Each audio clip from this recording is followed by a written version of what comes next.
అఖండ భారతావనిలో ఒకప్పుడు త్రివిష్టవంగా పిలువబడే దేశం టిబెట్. 11వ శతాబ్ద మధ్యకాలంలో ఈ పవిత్ర భూమి నందు జన్మించిన మరో బోధిసత్వుడు జడ్సన్ మిలేరేపా. జడ్సన్ మిలేరేపా యవ్వన దశలో వైవిధ్యమైన బాధల కారణంచే ప్రతీకార వంచతో తాంత్రిక మార్గాన్ని అవలంబించారు. అటు తర్వాత జరిగిన భౌతిక నష్టాల పట్ల తీవ్ర పశ్చాత్తాపం చెంది ధర్మసాధన కొరకు తపిస్తూ అచంచలమైన పట్టుదలతో అత్యున్నత విజయం సాధించారు. వీరు సత్యాన్వేషణలో తాను ఒక అగ్నిలా మండుతూ లక్ష్యాన్ని చేరుకుని ఎందరికో వెలుగు చూపిన మహోన్నత ఆదర్శమూర్తి. టిబెట్, నేపాల్, హిమాలయాలలో సంచరించే గురువుగా ఖ్యాతి నొంది ఎంతోమంది శిష్యులను సన్మార్గంలో నడిపించారు. కైలాస పర్వతాన్ని అధిరోహించిన ప్రధాన వ్యక్తిగా చరిత్రలో ఘనత వహించారు. కనుకనే ఈయనను యోగులకు ప్రభువుగా కీర్తిస్తారు. ఈ అసాధారణ సిద్ధయోగీశ్వరుడు జీవిత చరిత్రను సుమారు 1000 సంవత్సరాలుగా జిజ్ఞాసులకు గొప్ప ప్రేరణ, లోతైన ఓదార్పును అందించింది. ప్రపంచంలో వివిధ ఆధ్యాత్మిక మార్గాలు అవలంబించే సాధకుల ప్రేమను మరియు విశ్వాసాన్ని గెలుచుకున్న ప్రాతస్మరణీయుడు మిలేరేపా. ప్రస్తుత కథనం మార్పా గారి దర్శకత్వంలో పూర్తిస్థాయి శిష్యుడిగా ఆమోదం పొందడానికి మిలేరేపా గారు పడిన శారీరక, మానసిక కష్టాలను మనకు విశదపరుస్తుంది. మార్పా గారు భారతదేశపు ప్రసిద్ధ యోగి అయిన నరోపా గారి శిష్యుడు. మార్పా అంటే అనువాదకులు. వీరు భారతదేశం నుండి విలువైన జ్ఞాన సంపదను సేకరించి వాటిని టిబెట్ భాషలోకి అనువదించిన కారణంగా వీరిని మార్పాగా సంబోధిస్తారు. వీరు భారతదేశంలో వివిధ గురువులను సందర్శించడానికై కొన్ని వందల మైళ్ళు అరణ్యాలలో కాలిబాటన ప్రయాణం సాగించి వారికి విలువైన బహుమతులను సమర్పించి వారి నుండి అరుదైన గ్రంథాలను సేకరించారు. చివరికి నరోపా గారి దగ్గర శిష్యుడిగా చేరి ఆధ్యాత్మిక ఉన్నతిని సాధించారు. మార్పా గారికి, మిలేరేపా గారికి మధ్య జరిగిన సుదీర్ఘ సన్నివేశాలు గురు శిష్యుల మధ్య ఉండే సన్నిహితమైన ఆధ్యాత్మిక సంబంధం మనకు విశదపరుస్తుంది. మిలేరేపా గారి శిష్యులు అభ్యర్థన మేరకు మార్పా గారి పర్యవేక్షణలో వీరు పొందిన ఆధ్యాత్మిక శిక్షణ గురించి చెప్పనారంభించారు. నేను మా గురువుగారిని కలుసుకోవడానికి ముందు రాత్రి మార్పా గారికి స్వప్నంలో వారి గురువుగారైన నరోపా గారు చిలువు పట్టి ఉన్న చిమ్నీని, పవిత్ర జలాలతో నిండి ఉన్న బంగారు పాత్రనిచ్చారు. ఈ పవిత్రమైన నీటితో ఆ చిమ్నీని మార్పా గారు శుభ్రపరిచినట్లయితే లోకాలన్నీ ఆనందంతో నిండుతాయని చెప్పారు. మార్పా గారు తమ గురువుగారు చెప్పిన విధంగా చిమ్నీని శుభ్రపరచగా విశ్వ జీవరాశులన్నీ మార్పా గారిని గౌరవపూర్వకంగా పూజించారు.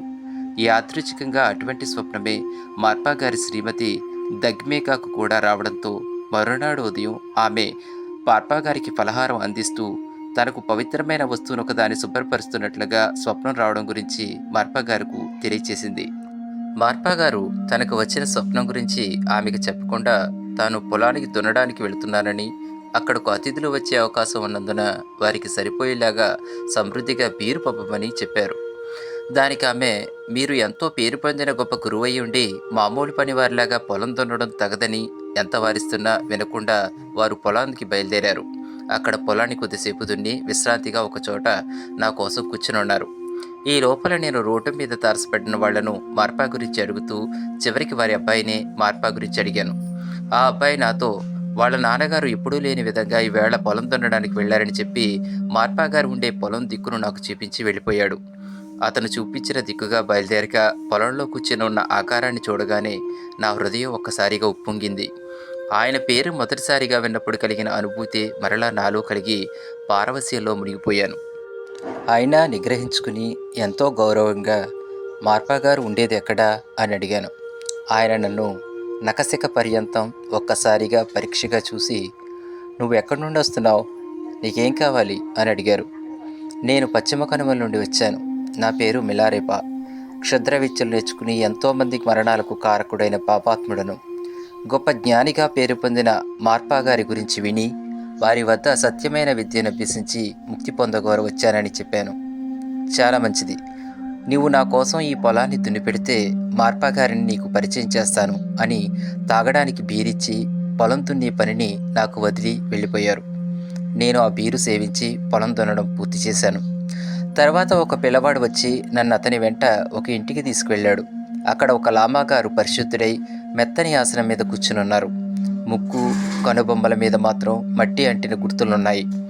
నేను గది అంతా కలయి చూసి అక్కడ వేరెవరూ లేకపోవడంతో నాకు పొలంలో కనిపించిన ఆయనే ఈయన అని నిర్ధారణ చేసుకున్నాను.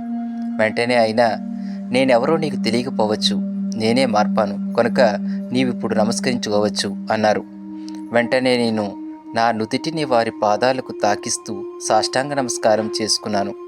నాకు ఉపదేశం ఇవ్వమని, ఉపదేశం పొందే వరకు ఆశ్రయాన్ని కూడా ఇవ్వమని ప్రార్థించాను.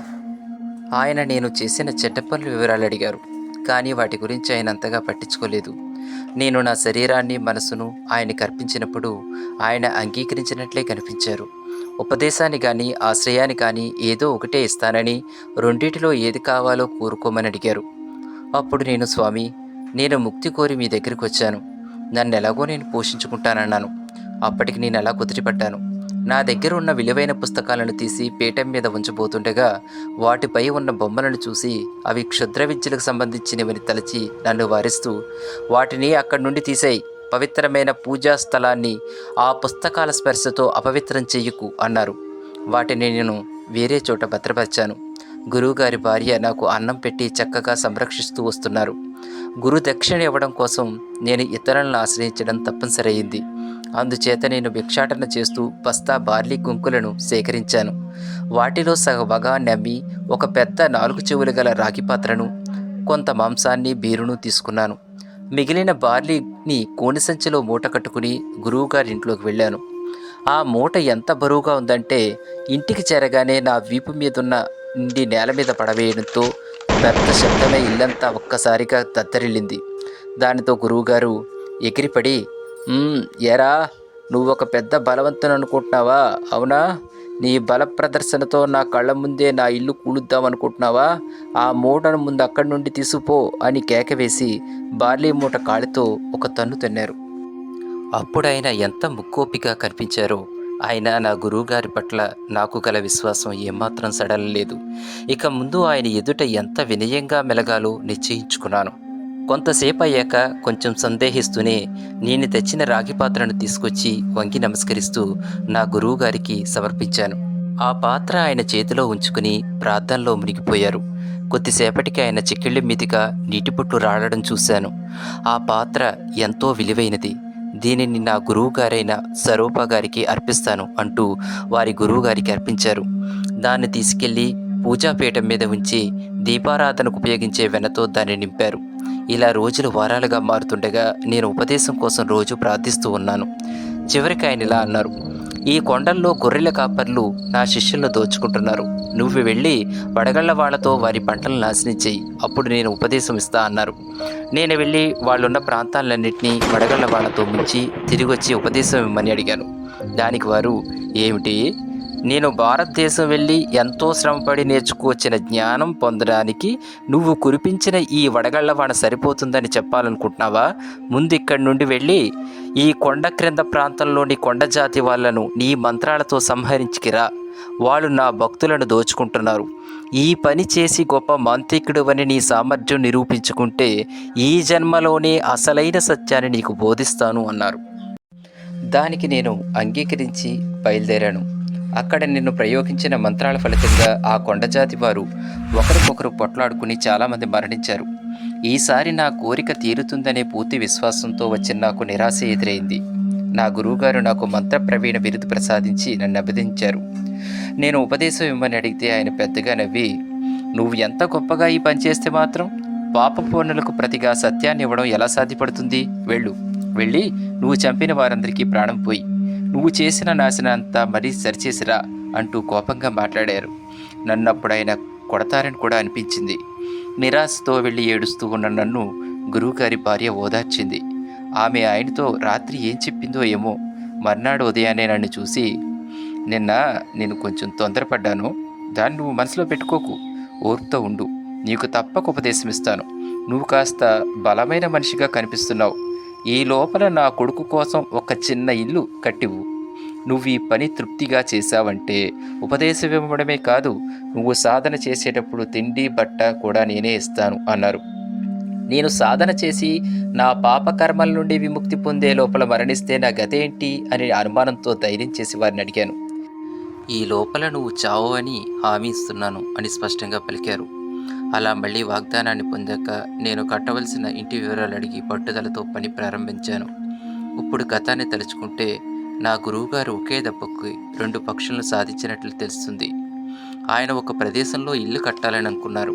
కానీ ఆ ప్రాంతంలో కొందరి దృష్టిని తన అభిష్టం నుండి మళ్లించడానికి నా చేత వేరు వేరు చోట్ల ఇల్లు కట్టించడం ప్రారంభించారు. ఆ విధంగా నా చేత శ్రమ చేయించడంలో నా పాపకర్మను వీలైనంత ఎక్కువగా క్షాళనమయ్యేలాగా చేశారు. చివరకు ఆయన 2 లక్ష్యాలను సాధించారు.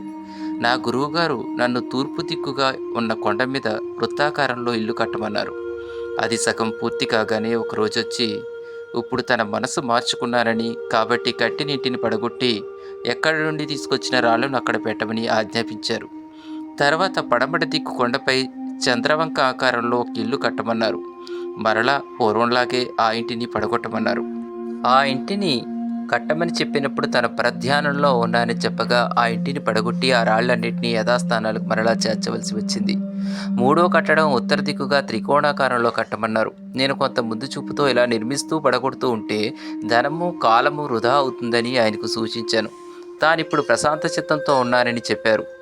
దానితో వారి ఆజ్ఞను శిరసావహించాను.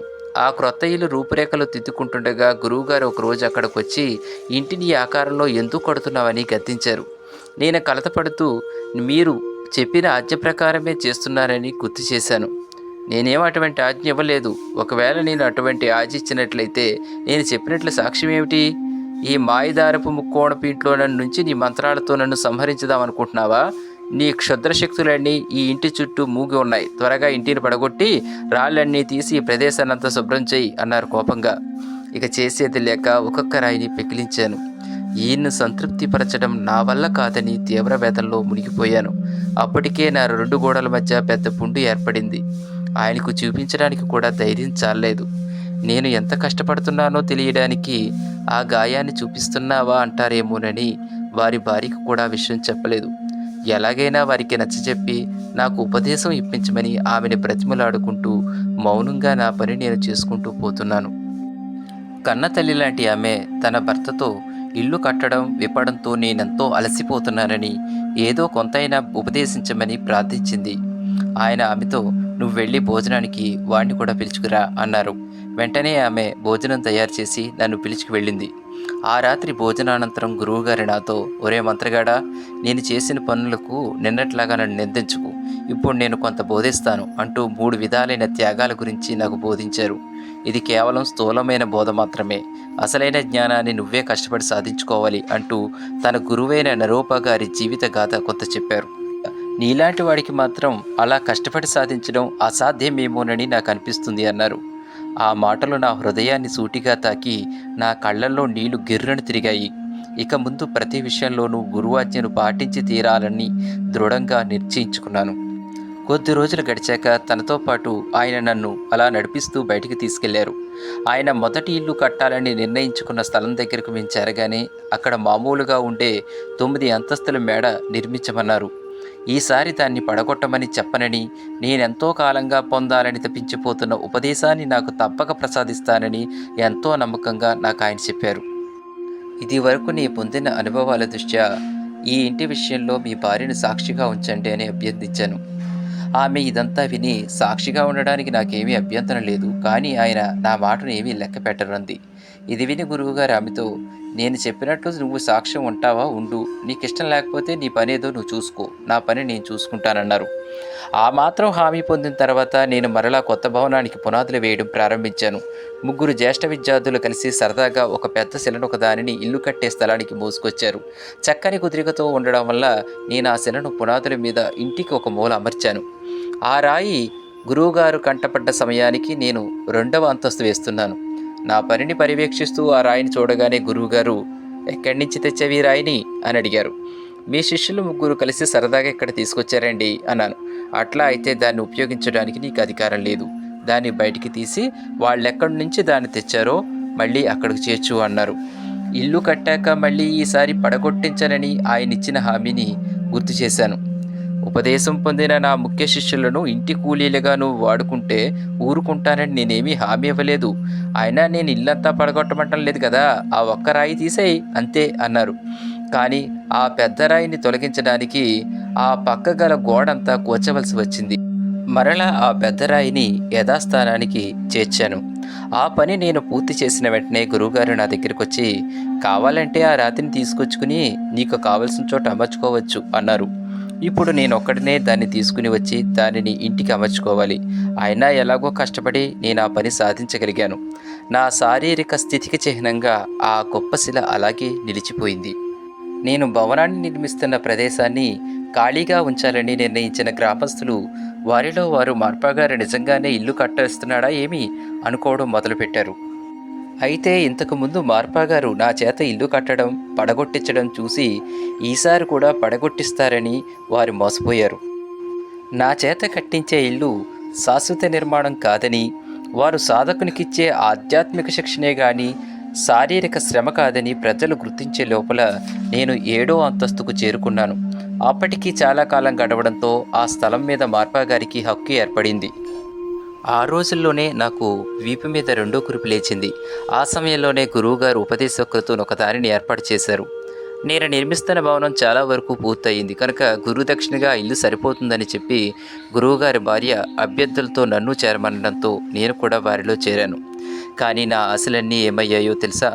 అభ్యర్థుల వరుసలో చివరగా కూర్చున్న నన్ను చూడగానే మార్పాగారు, "మహామాంత్రికుడా, గురుదక్షిణ ఏం తెచ్చావు?" అని అడిగారు. నేను, "స్వామి, మీ కుమారుని కోసం ఇల్లు కట్టడం పూర్తవగానే ఉపదేశం ఇస్తారని మీరు వాగ్దానం చేశారు. నా కోరిక ఇప్పుడు మన్నిస్తారని ఆశిస్తున్నాను" అన్నాను. "ఎన్ని ఊహలు రా నీకు నా బుజ్జి తండ్రి" అని గురువుగారు ఆశ్చర్యంగా అన్నారు. "ఈ కొంచెం రాళ్లకు మట్టిగోళ్లకు బదులు నేనెంతో శ్రమించి భారతదేశం నుండి తెచ్చిన గొప్ప జ్ఞానాన్ని ఇస్తాననుకుంటున్నావురా? గురుదక్షిణ ఇవ్వలేకపోతే ఈ పండితుల బృందం నుండి అవతలకు నడు" అని నన్ను కొట్టి జుట్టు పట్టుకుని ఈడ్చి అవతల పారేశారు. నిజం చెప్తున్నాను, ఆ రోజు అక్కడికక్కడే చచ్చిపోవాలనిపించింది నాకు. ఆ రాత్రంతా ఏడుస్తూ ఉన్నాను. గురువుగారి భార్య నా దగ్గరకు వచ్చి ఓదార్స్తూ, "ఏంటో నాయనా, ఆయన ధోరణి నాకేమీ అర్థం కావట్లేదు. అందరినీ ఉద్ధరించడానికే భారతదేశం నుండి గొప్ప సిద్ధాంతాలను తీసుకొచ్చారు అంటారు. మామూలుగా ఆయన దగ్గరికి వచ్చే వారందరికీ బోధిస్తారు, చివరికి కుక్కకు కూడా. కానీ నువ్వు మాత్రం ఎప్పటికీ ఆయన ముందు విశ్వాసాన్ని సడలించుకు" అని చెప్పింది. మరునాడు ఉదయం గురువుగారు నా దగ్గరకు వచ్చి, "ఒరే మంత్రగాడా, ఇప్పుడు కొడుతున్న ఇంటిని అంతటితో ఆపేసి 12 స్తంభాలతో పెద్ద చావిడి గల మంచి భవనాన్ని నిర్మించు. ఈ పని పూర్తవగానే ఈసారి తప్పక నీకు ఉపదేశం ఇస్తానన్నారు." కనుక నేను మళ్ళీ పునాదులు వేయడం ప్రారంభించాను. నా శ్రేయోభిలాషి అయిన గురుపత్ని గారు నాకు ఆహారము, బీరు అందిస్తూ సానుభూతితో సహకరిస్తూ ఉన్నారు. ఈలోగా ఆ కొత్త నిర్మాణం దాదాపుగా పూర్తవుతుండగా గురువుగారి దగ్గరకు ఒక శిష్యుడు ఉపదేశం కొరకు వచ్చాడు. అప్పుడు గురుపత్ని నా దగ్గరకు వచ్చి ఇలా అన్నారు, "ఈసారి నువ్వు ఉపదేశం పొందడం ఖాయం. ఇదిగో ఈ వెన్నముద్ద, ఉన్ని బట్టలు, రాగి పాత్రను గురుదక్షిణగా తీసుకెళ్ళి వారితో పాటు కూర్చో" అన్నారు. అవన్నీ ఆమె ఎక్కడి నుంచి తెచ్చిచ్చారో అన్న తలంపే లేకుండా ఉపదేశాన్ని పొందాలనే పూర్తి విశ్వాసంతో నేను వెళ్ళి కూర్చున్నాను.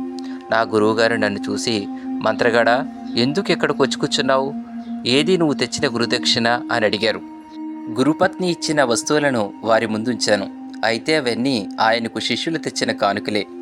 "నువ్వు నా ఇంట్లోనే వస్తువులు తీసుకొచ్చి మరలా నాకు సమర్పిస్తున్నావా? ఏంట్రా ఇది? వీటిని గురుదక్షిణగా ఎలా ఇస్తావు? నీ సొంత వస్తువులు ఏమైనా ఉంటే తెచ్చివు, లేకపోతే ఇక్కడి నుంచి వెళ్ళిపో" అని గద్దించారు. వెంటనే ఆయన లేచి కోపంతో తన పాదాలతో నన్ను తన్నుకుంటూ గదిలోంచి బయటికి నెట్టారు. నిజం చెప్పాలంటే అప్పుడు నాకు పాతాళంలోకి కుంగిపోతున్నట్లు అనిపించింది. తర్వాత నేను ఆయన కఠిన వైఖరికి కారణం ఏమిటా అని ఆలోచించగా, ఎంతోమందిని చంపడం, నిండైన పంటలను వడగళ్ల వానతో నాశనం చేయడం వంటి నేను చేసిన ఘోర పాపాల ఫలితమైన చెడు కర్మల వల్ల ఇన్ని కష్టాలు పడుతున్నాను. లేకపోతే ఆధ్యాత్మిక సాధనలు అభ్యసించడానికి నాకు ఇంకా తగిన సమర్థత రాలేదని ఆయన గ్రహించేలా చేస్తున్నారా అనుకున్నాను. అప్పుడే గురుపత్ని నా దగ్గరకు వచ్చి క్రతువులలో తన భాగంగా వచ్చిన ప్రసాదాన్ని నాకు ఇచ్చింది. దానిని స్వీకరించేపాటి ఆకలి కూడా నాకు వేయలేదు. ఆ రాత్రి దుఃఖంలోనే నేను మునిగిపోయాను. మరునాడు గురువుగారు వచ్చి, "ఆ 2 ఇళ్ళు పూర్తి చేస్తే తప్పకుండా ఉపదేశమిస్తా" అన్నారు. నేను వెళ్ళి నా వీపు మీద 3వ కురుపు లేచేదాకా కట్టుబడి పనిలో మునిగిపోయాను.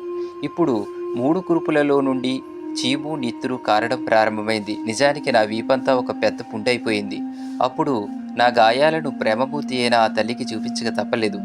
నా వీపు పరిస్థితి ఎలా ఉందో ఆమెకు చూపించి గురువుగారికి వాగ్దానం గుర్తు చేసి నాకు ఉపదేశం ఇచ్చేటట్లు ఆమెను ప్రార్థించాను. నా శరీర పరిస్థితి చూసి ఆమె దుఃఖంతో కన్నీరు కార్చింది. సమయం చూసి గురువుగారితో, "ఆ మంత్రగాడి శరీర పరిస్థితి చాలా అధ్వాన్నంగా ఉంది. ఆ కట్టుబడి పనిలో అతని కాళ్ళు చేతులు చితికిపోయాయి. అతని వీపు మీద 3 పుండ్లు పడి రక్తం కారుతూ ఉన్నాయి. నేను జీనుమోస్తూ వీపంతా పుండ్లు పడిన గాడిదల గురించి విన్నాను కానీ ఒక మనిషి వీపు అలా తయారవడం ఎప్పుడూ వినలేదు. లోకులకు ఈ విషయం తెలిస్తే మీ పరువే పోతుంది. మీరొక గొప్ప గౌరవం గల గురువులు. ఇక మీదట మిమ్మల్ని ప్రజలందరూ క్రూరులుగా తలుస్తారు. కాస్త కనికరించండి. నిర్మాణం పూర్తవగానే మీరతనికి ఉపదేశం ఇస్తానని వాగ్దానం చేశారు కదా అని చెప్పారు. అవును, తప్పకుండా. ఆ 10 అంతస్తుల ఇల్లు పూర్తి చేశాక ఇస్తానన్నాను. మరి పూర్తి చేశాడా? కానీ అతను అంతకంటే పెద్ద మందిరాన్ని నా తరపున మరో చోట నిర్మిస్తున్నాడు కదా, కాబట్టి నిర్మాణం పూర్తయ్యాకనే ఉపదేశం ఇస్తాను. అయితే వాడు వీపు నిజంగా పుండ్లు పడిందా? ఆ కుర్రవాడిని ఇక్కడ తీసుకురమ్మను అన్నారు. ఆయన మనసు మారి నాకు ఉపదేశం ఇవ్వడానికి పిలుస్తున్నారనుకుని వెళ్ళగా ఆయన నా వీపు చూపన్నారు. నేను ఆ పని చేయగానే పుండ్లను పరీక్షగా చూసి, నా గురువు నరోపా గారు చేసిన దాని ముందు ఇదంతా. ఆయన తన శరీరాన్ని పట్టించుకోలేదు. నేను ఆయన బాటలో నడవడానికి చెప్పుకోదగ్గ కష్టాలే పడ్డాను. కాబట్టి నువ్వు నిజమైన సత్యాన్వేషివే అయితే చేసిన పనులకు గొప్ప చెప్పుకోవడం మాని బాధను అనుభవిస్తూనే ఓర్పుతో నిర్మాణం పూర్తి చేయి అన్నారు. తర్వాత తన ఉత్తరీయాన్ని మడతలు వేసి గాడిదల వీపుల మీద పుండ్లకు కట్లు ఎలా కడతారో చూపించి నన్ను కూడా ఆ పని చేయమన్నారు. నిరాశతో, అసలు నా వీపు మొత్తం ఒక పెద్ద పుండైనప్పుడు ఇలాంటి కట్టడం వల్ల ఉపయోగం ఏమిటి అన్నాను. పుండ్లలో మట్టి చేరి వీపు ఇంకా చెడకుండా ఉంటుంది నాయనా అని మామూలు ధోరణిలో అన్నారు. ఇక అప్పటి నుండి రాళ్లను గుండెల మీద పెట్టుకుని మోస్తూ పనిచేస్తూ ఉన్నాను. గురువుగారు రహస్యంగా నేను చేస్తున్న నిష్కపటమైన సేవకు ఆనంద బాష్పాలు రాచారు. కొంతకాలానికి వీపు మీద కురుపు పెద్దదై పని ఆపవలసి వచ్చింది. అమ్మగారితో కొంతకాలమైనా విశ్రాంతి ఇప్పించమని ప్రార్థించాను. ఆమె గురువుగారితో చెప్పి కనీసం ఉపదేశమైనా ఇప్పించమని, లేక విశ్రాంతి అయినా ఇవ్వమని కోరింది. ఉపదేశం ఇల్లు పూర్తయ్యేదాకా దక్కదు, కావలిస్తే విశ్రాంతి తీసుకోవచ్చు అన్నారు గురువుగారు. సరిగ్గా గాయాలు నయమవుతుండగా గురువుగారు మరలా పని ప్రారంభించమన్నారు. నేను తిరిగి నిర్మాణం మొదలు పెడుతుండగా గురువుగారి భార్య నేను ఉపదేశం పొందడానికే ఒక పథకం వేసింది.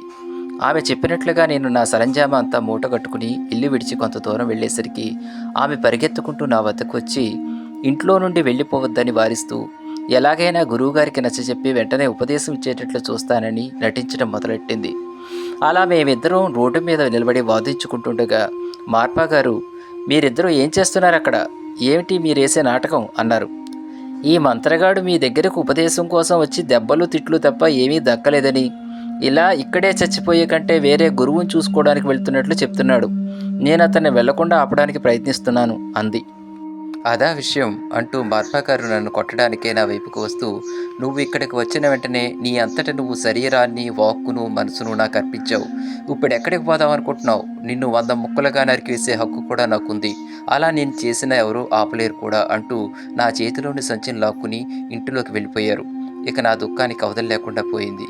ఆయన కఠిన వైఖరికి నేను భయపడిపోయాను. ఎప్పటిలాగే గురుపత్ని నన్ను ఓదార్చి ఆమెకి తెలిసిన ధ్యాన పద్ధతిని, జ్ఞానాన్ని బోధించింది. ఆమె పట్ల నాకు ఎంతో గౌరవభావం కలిగి కృతజ్ఞతలు తెలుపుకోవడానికి ఆమెకి చిన్న చిన్న పనుల్లో సహాయం చేసేవాడును. ఆమె పాలు తీసేటప్పుడు కూర్చోడానికి ఒక పీటను, ఆరు బయట కూర్చోడానికి ఒక బల్లను తయారు చేసి ఇచ్చాను. అప్పుడే మరొక క్రతువు జరుగుతుండగా గురుపత్ని ఒక వైడూర్యాన్ని నాకు ఇచ్చి ఉపదేశం పొందడానికై నన్ను కూడా వారితో కూర్చోమన్నారు. అనుకున్నట్లుగానే గురువుగారు గురుదక్షిణ ఏది అని అడిగారు. నేను ఆ వైడూర్యాన్ని ఆయనకు సమర్పించుకున్నాను. మంత్రగాడ, ఇది ఎక్కడి నుంచి వచ్చింది నీకు అన్నారు. స్వామి, అమ్మగారిచ్చారు. గురువుగారు ఆమె వైపు చూడగానే ఆమె, స్వామి, ఈ వైడూర్యం మంది కాదు, నాది. మన పెళ్లి జరగకముందు దీనిని నా తల్లిదండ్రులు నాకు ఇచ్చారు. మీరు ముక్కోపి అని తెలిసి మన దాంపత్యం సరిగా కొనసాగదేమోనన్న భయంతో మీరు ఒకవేళ నన్ను వెళ్ళగొడితే నాకు ఉపయోగిస్తుందనే ముందు చూపుతో వారు దీనిని నాకు ఇచ్చి పంపారు. ఉపదేశం పొందలేనేమోనని ఈ పిల్లవాడు పడే వ్యాకులత చూసి దీనిని అతనికి ఇచ్చాను. అంగీకరించి దయచేసి ఉపదేశించండి. గోగ్డాన్, మీరందరూ నాతో పాటు అతనికి ఉపదేశం ఇమ్మని గురువును ప్రార్థించండి అంది. అయితే ఆ విద్యార్థులకు ఆమెకున్న ధైర్యం లేక వారందరూ లేచి నుంచుని ఆయనకు ప్రణామం చేస్తూ దయ చూపండి అని మాత్రం అన్నారు. మార్పాగారు తన భార్యతో ఇలా అన్నారు. నువ్వెంత తెలివి తక్కువ దానివి దామేమా? నీ అవివేకం వల్ల నీ వైడూర్యాన్ని నష్టపోయినంత పనైంది. నువ్వే నా దానివైనప్పుడు నీకు చెందిన సమస్తము ఈ వైడూర్యంతో సహా నాదే కదా. మంత్రగాడ, నీకు చెందిన వస్తువు ఏదైనా ఉంటే తీసుకొచ్చి ఇవ్వు, ఉపదేశమిస్తాను. పూర్వం నుండి ఈ వైడ్యూరం నాదే అన్నారు. నిజంగా నాకు చెందిన వస్తువు అంటూ అప్పుడు నాకేమీ లేదు. అయినా ఆయన నన్ను కనికరించపోతారన్న ఆశ నాలో చావలేదు. అయితే అప్పుడు ఆయన కోపాన్ని హెచ్చించడంలో మాత్రం నేను విజయాన్ని పొందాను. ఇంతలో ఆయన హఠాత్తుగా పైకి లేచి నన్ను తిడుతూ కాలితో తన్ని కర్ర తీసుకుని కొడుతుండగా గోగ్డాన్ వచ్చి ఆయన పట్టుకుని ఆపాడు. భయాందోళనలతో నేను కిటికీలోంచి బయటికి దూకాను. అప్పుడు ఆయన మనసులో బాధపడ్డారు. శరీరానికి పెద్ద దెబ్బలేమీ తగలలేదు, కానీ హృదయానికి మాత్రం లోతుగా గాయం పడింది. ఈసారి మాత్రం ఆత్మహత్య చేసుకుందామని నిశ్చయించుకున్నాను. మామూలుగానే గురుపత్ని సానుభూతితో నన్ను ఓదార్చడానికి వచ్చి, మంత్రగాడ, నిరాశ చెందకు, అందరిలోనూ నువ్వే నమ్మకమైన ప్రేషిష్యుడివి. ఇక్కడి నుండి వెళ్ళి నువ్వు మరో గురువుని వెతుక్కోవాలని నీకు అనిపిస్తే అందుకు కావలసిన డబ్బు కానుకలు నేనిస్తాను అన్నారు. ప్రేమమూర్తి అయిన ఆమె రాత్రంతా నన్ను ఓదార్చుతూ నాకు తోడుగా ఉన్నారు. మరునాడు ఉదయం గురువుగారు నన్ను పిలిచి, నా పట్ల నీకు గల ప్రేమ ద్వేషంగా మారిందా అని అడిగారు. లేదండి, నేను చేసిన పాపకర్మలే నాకు ఉపదేశం పొందకుండా అడ్డుపడుతున్నాయి అంటూ అదుపు తప్పి కన్నీరు కార్చాను.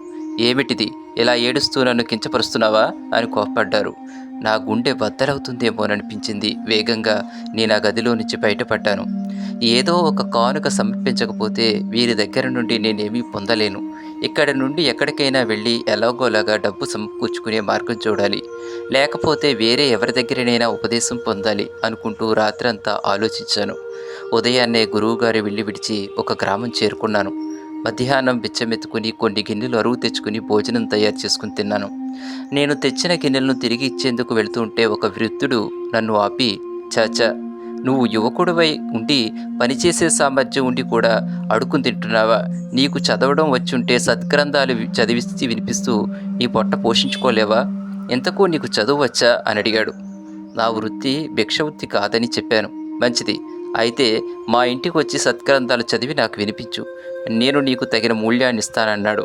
ఆయన ఆహ్వానాన్ని అంగీకరించి భావాతీత జ్ఞానాన్ని చదివి ఆయనకు వినిపించసాగాను. ఆ గ్రంథం చదువుతుండగా అందులో తనకంటూ ఒక పైసా కూడా లేని ఋషి జ్ఞానం కోసం తన శరీరాన్ని అమ్మిన సంఘటన వచ్చింది. అవసరమైతే ఆయన తన హృదయాన్ని కూడా అమ్మి ఉండేవాడని నాకు అనిపించింది. ఆయనతో నన్ను పోల్చి చూసుకున్నప్పుడు నేను అనుభవించిన బాధ ఒక లెక్కలోనికి రాకుండా పోయింది. అప్పుడు మళ్ళీ నాకు ఆశలు చిగురించాయి.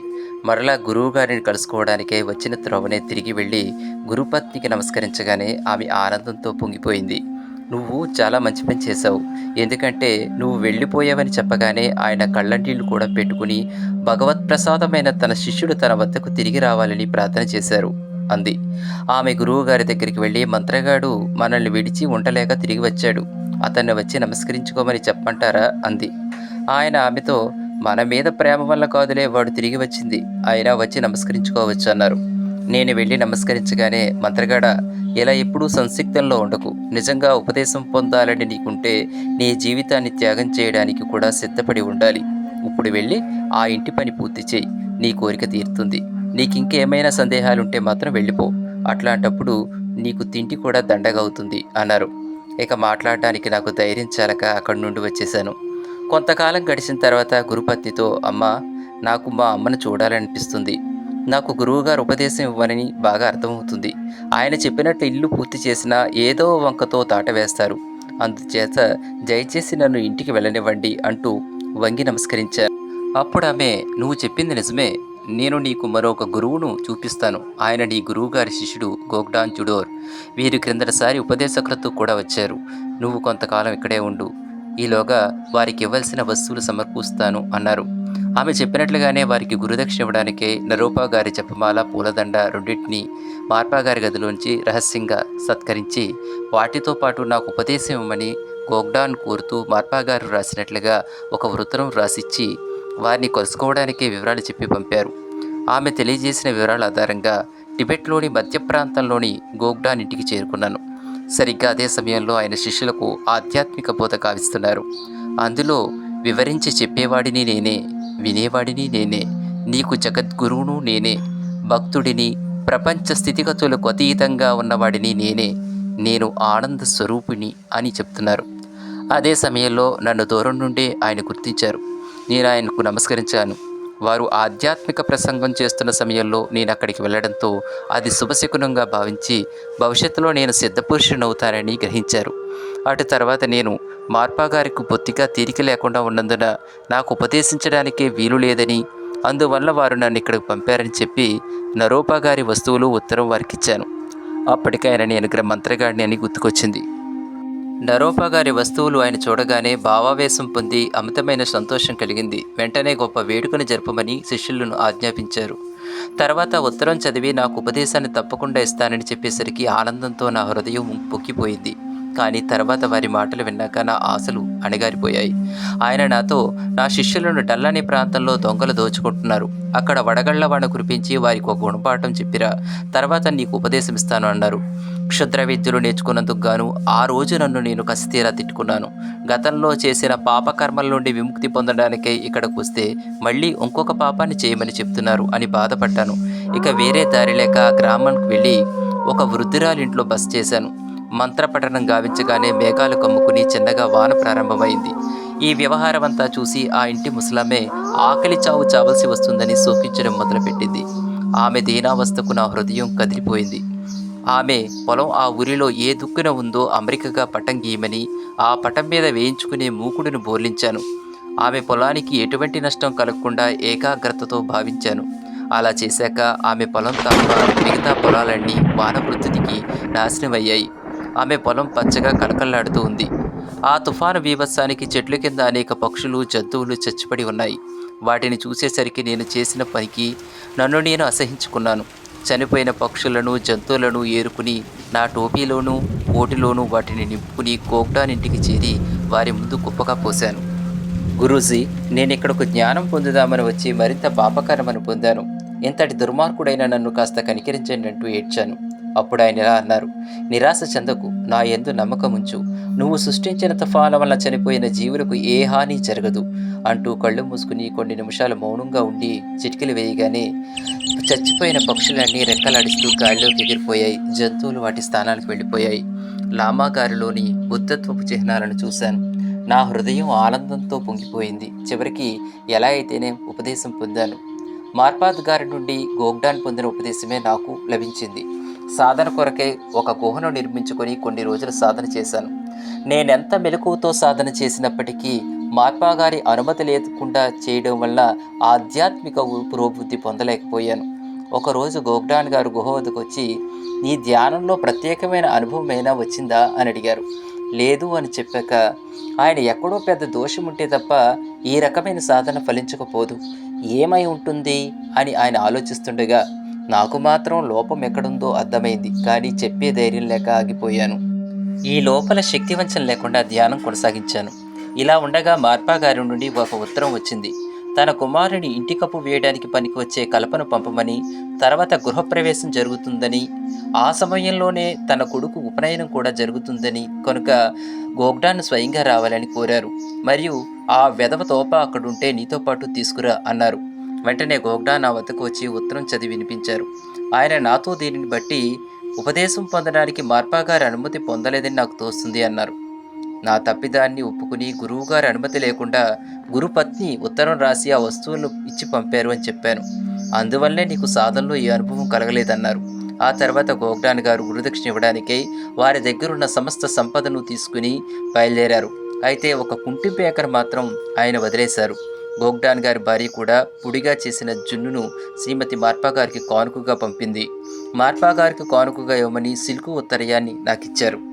సకల పరివారాలతో మేము బయలుదేరాం. మా గమ్యం ఇంకా కొద్ది దూరం ఉండగా గోగ్డాన్ నన్ను ముందుగా వెళ్ళి అంతా వస్తున్న సమాచారాన్ని చెప్పి సేద తీర్చుకోవడానికే కొంత బీరు పంపవలసిందిగా కోరమని చెప్పి పంపారు. నేను ముందుగా గురుపత్నిని కలుసుకుని శ్రీమతి గోగ్డాన్ పంపిన జున్నును ఆమెకిచ్చి నమస్కరించాను. తర్వాత ఆమె అనుమతితో ధ్యానంలో ఉన్న గురువుగారిని దగ్గరికి వెళ్ళి నమస్కరించాను. ఆయనకి తెచ్చిన సిల్క్ ఉత్తరయాన్ని సమర్పించాను. ఆయన వెంటనే ఓ పక్కకు తిరిగి కూర్చున్నారు. నాలో ధైర్యాన్నంతా కూడా తీసుకుని, పూజనీయమైన గురుదేవా, మీరు నా మీద కోపంతో ఉన్నప్పటికీ ప్రస్తుతం గోగ్డాన్ గురించి తెలియజేయడానికి వచ్చాను. ఆయన తన సర్వస్వాన్ని తీసుకుని వచ్చి త్రోవలో ఉన్నారు. ఆయనకు తగిన రీతిని ఆహ్వానించడానికే తగిన ఆహారము, బీరు పంపించవలసిందిగా కోరి ప్రార్థిస్తున్నాను అన్నాను. అది విన్న గురువుగారు, నేను హిందూ దేశం వెళ్ళి అక్కడి నుండి పవిత్ర గ్రంథాలను నా భుజాల మీద మోసుకుని కఠిన మార్గం గుండా కష్టపడి వచ్చినప్పుడు నాకెవరు స్వాగతం పలికారు? ఇప్పుడు నేను మార్ప అనువాదకుడైన నేను ఆ బుద్ధి లేని పశువుల మందల కోసం ఎదురేగి ఆ గోగ్డానికి స్వాగతం పలకాలా? అతనికి కావాల్సింది అదే అయితే ఇక్కడికి రాకుండా వెనక్కి తిరిగి వెళ్ళడం మంచిది అన్నారు.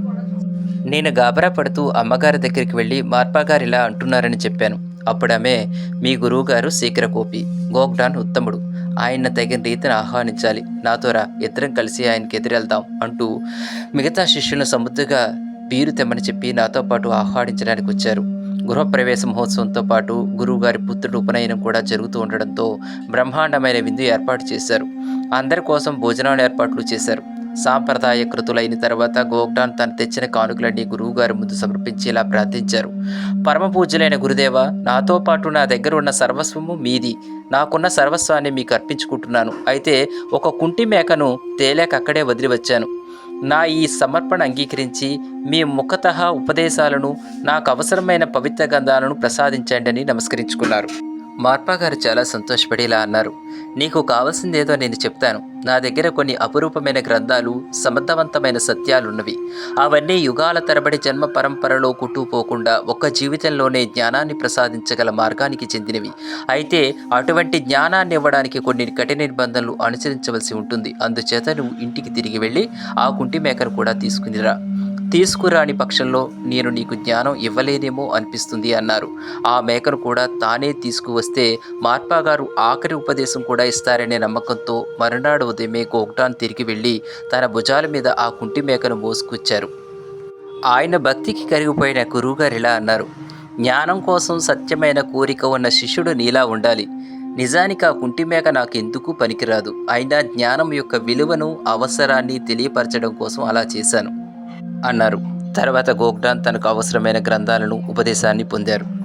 ఈ విధంగా వేడుక చాలా రోజులు సాగుతుండగా ప్రతిరోజు అతిథులు వచ్చి వెడుతున్నారు. అలా ఉండగా ఒకరోజు మార్పా గారు హఠాత్తుగా గోగ్డాన్ వంక చూస్తూ వేలితో నన్ను చూపుతూ, గోగ్డాన్, ఈ నీచపు వెధవ తోపాకు ఉపదేశమించినందుకు నీ సంజాషి ఏమిటి అన్నారు.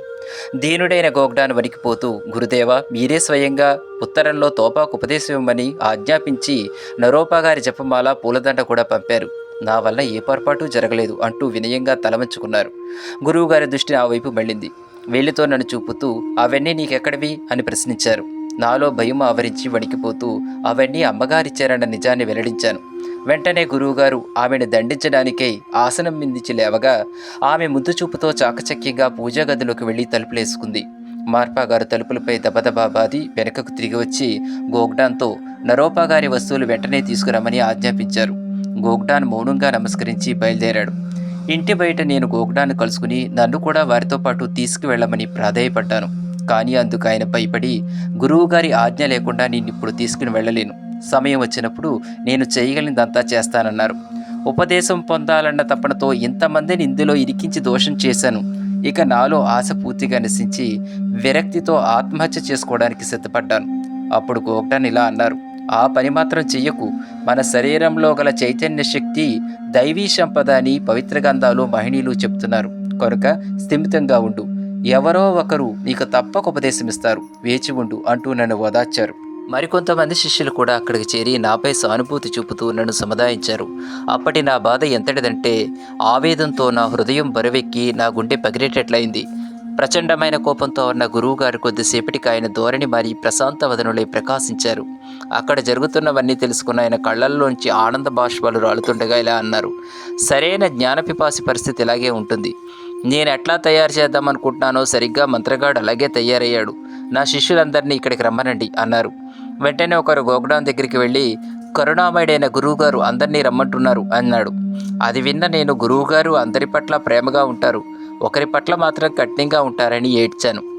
గోగ్డాన్ నన్ను ఓదార్స్తూ అక్కడున్న వారితో, గురువుగారు ఈ మంత్రగాడిని కూడా రమ్మంటున్నారో లేదో కనుక్కోండి, ఇప్పుడు అతను చాలా నిస్పృహతో ఉన్నాడని గురువుగారితో చెప్పన్నాడు. దానికి గురువుగారు ఆశ్చర్యంగా వారి శ్రీమతితో, మంత్రగాడిని ఆహ్వానించి తీసుకురా, ఇవాళ అతడే మన ముఖ్య అతిథి అన్నారు. ప్రేమ ప్రతిబింబించే గురుపత్ని చిరునవ్వుతో, మంత్రగాడా, చెట్ట చివరకు నువ్వు గురు కృప పొందావు. ఇవాళ ఆయనకు నువ్వే ముఖ్య అతిథివి. ఇప్పుడే ఆయన నాతో చెప్పారు, నాతో రా, ఇద్దరం కలిసి లోపలికి వెళ్తాం అన్నారు. ఎన్నోసార్లు నిరాశను చవిచూసిన నాకు అంతటి అదృష్టం కలగడంతో అతి కష్టం మీద అక్కడికి వెళ్ళి కూలబడ్డాను. అప్పుడు గురువుగారు ఇలా అన్నారు: ఈ మంత్రగాడు పాపాన్ని క్షాళనం చేయడం కోసం అన్ని భవనాలు కట్టించాను. నా కోపానికి ఒక ప్రయోజనం ఉంది. ఇతను పశ్చాత్తాపంతో కరిగిపోయేలా చేయడానికే ఈ శిక్షణా మార్గాన్ని అవలంబించాను.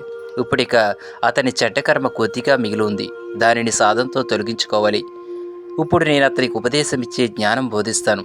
అంతేకాకుండా అతను గుహలో సాధన చేసేటప్పుడు అతని సంరక్షణ భారం నేనే వహిస్తాను అన్నారు. నాలో ఆనంద బాష్పాలు ఉబికి వస్తుండగా అమాంతం వెళ్ళి గురువుగారి పాదాల మీద పడ్డాను. ఆయన పట్ల నా అభిప్రాయం ఈ ఒక్క సంఘటనతో తలకిందలైపోయింది. అక్కడున్న వారి అందరి హృదయాలు ఆనందంతో పొంగిపోయి ఎవరి ముఖం చూసినా చిరునవ్వే. ఆ ఆనందంతో దైవప్రసాదాన్ని భక్తితో సేవించాము. ఆ రోజు రాత్రి పూజామందిరంలో నైవేద్యాలు అర్పించి నా తలనీలాలను తొలగించి సన్యాసి ధరించే దుస్తులను ధరించి బౌద్ధ ధర్మాన్ని స్వీకరించాను. గురువుగారు ఒక టోపీలో మద్యాన్ని పోసి ప్రార్థించినప్పుడు అందులో ఇంద్రధనస్సు ఉద్భవించడం అందరూ చూశారు. రక్షణ చేస్తుండే దేవతలకు కొంత మద్యాన్ని దారపోసి బుర్రెలో నుండి కొంత తాను సేవించి మిగతా మద్యాన్ని తాగమని నాకిచ్చారు. ఆ తర్వాత కొన్ని జ్ఞాన పద్ధతులను వివరించి చెప్పి ఆఖరున నా శిరస్సుపై చేతులుంచి ఇలా అన్నారు: కుమారా, నువ్వు నిజమైన అన్వేషకుడవని నాకు మొదటి నుండి తెలుసు. నువ్వు నా దగ్గరకు ప్రప్రపదంగా రావడానికి ముందు రోజు రాత్రి నాకు, నా శ్రీమతికి దివ్య స్వప్నాలు వచ్చాయి. ఆ కారణం చేతనే నేను పొలం దున్నే నెపంతో నిన్ను కలుసుకోవడానికి అక్కడికి వచ్చాను. నేనిచ్చిన బీరును త్రాగి నేను చెప్పిన పొలం దున్నే పనిని పూర్తి చేయడం వల్ల నేనిచ్చే జ్ఞానాన్ని తాగివేయగల విలువైన శిష్యుడివని తెలియచేశాయి. నేనెప్పుడూ ఏ ఉపయోగం లేకుండా ఏ చిన్న పని చెయ్యలేదు. అవన్నీ నీ శ్రేయస్సు కోసమే. నువ్వు అన్నీ ఓర్పుతో భరిస్తూ సాధువయ్యావు. నువ్వు కూడా నా అంతటి శక్తి కలిగి, తెలివితేటలు కలిగి, విశ్వాసం గల శిష్యులను పొందుతావు. నాకు నువ్వెట్లా గర్వకారకుడికో వారు కూడా నీకంతటి గర్వకారకులవుతారు అన్నారు. ఆయన ఆ విధంగా నన్ను పొగిడి మెచ్చుకున్నారు. నాకెంతో ప్రోత్సాహాన్ని ఇచ్చారు. సత్యమైన మార్గాన్ని అనుసరించి ఉపదేశం పొందడానికే మిలారేపా గారు ఎదుర్కొన్న కష్టాలను, చివరకు ఆయన సాధించిన విజయాన్ని విన్న వారి శిష్యుల హృదయాలు చలించి భావావేశంతో కన్నీరు కార్చారు.